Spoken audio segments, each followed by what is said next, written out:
Hamma o'ziga yarashgan ish qilar ekan hayotda. Hamma tarbiyasi ko'targan, vijdoni ko'targan ish qilar ekanda. O'zini rolini o'ynar ekan, ya'ni. Xoin odam xiyonat qilar ekan, iflos odam ifloslik qilar ekan.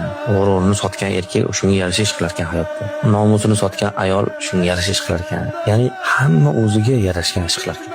O'sha ish unga yarashadi. Ya'ni bitta joyi sizga foyda qilib ketar ekan bu odam. Sizni hayotingizda shunaqa iflos odam borligini o'rgatib ketar ekan. Sizga bitta odam xiyonat qilsa, bilasizki, shunaqa iflos odamlar ham bor ekan hayotda deysiz. Tirik ekan, u kitoblarda, kinolarda ko'rilgan odam